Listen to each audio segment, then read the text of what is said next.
Hi, I'm Jenny of the Vlogging Mommies. My blog is thegreeneyedmama.com, and this week we are talking about random acts of kindness.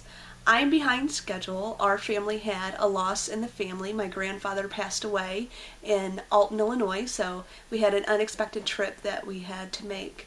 So I'm a little behind the ball. I apologize for that.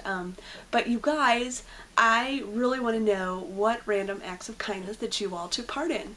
I had this huge plan of how we were going to go to the local fire department and share with them some baked goods and just say thank you. And unfortunately, with our unexpected trip, I had to unfortunately cancel that and change our plans.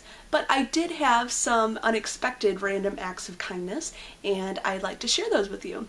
I had to run to the store to pick up some last minute items, and while at the checkout there was a little girl who I don't know if her mom sent her to the store or if she was just shopping ahead of some family that hadn't made it to the checkout, but she was missing some change. She had the money to pay for most of her purchase, but I guess she wasn't expecting the tax or something to that effect. So anyway, I gave her some loose change. It was not a big deal. It really, wasn't over the top, but it really made this little girl's day, and I'm so glad that I was able to spare some change. And I know that it's something very simple, but you should have seen her face. She just grinned from ear to ear.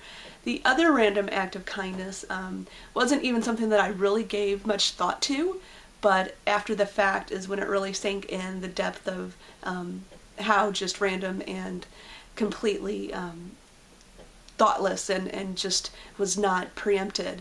At my grandfather's memorial service, my grandmother obviously wanted to greet all of her well-wishers and people that were there to love and support her.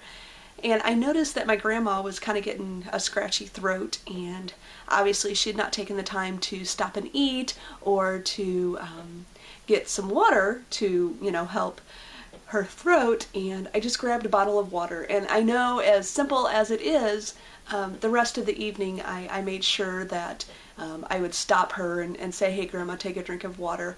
So I know it's nothing over the top. It's certainly not what I had planned for my random act of kindness, but when things change and you have to adapt, you really have to kind of think about some of the smaller things that you can do. So my way of showing love was to help a little girl who didn't have change, and to help my grandmother in a time of need. So I know they were very small things and certainly not what I planned, but I love how my week of random act of kindness turned out.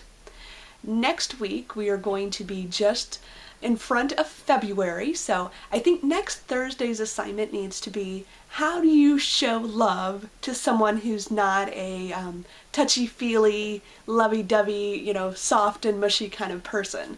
What I mean by that is, when my grandfather was alive, he was not one to show a lot of affection. He was not a touchy-feely kind of guy, but the one thing that really made our relationship special was he always let me kiss him on the cheek before, we would say goodbye and until next time kind of thing. But, just this past week, my son told me, hey Mom, don't hug me anymore at the bus stop. So how do you show love without being all mushy-gushy and touchy-feely? So I cannot wait to hear your thoughts and ideas, and until next week, have a great week, and we will see you next Thursday.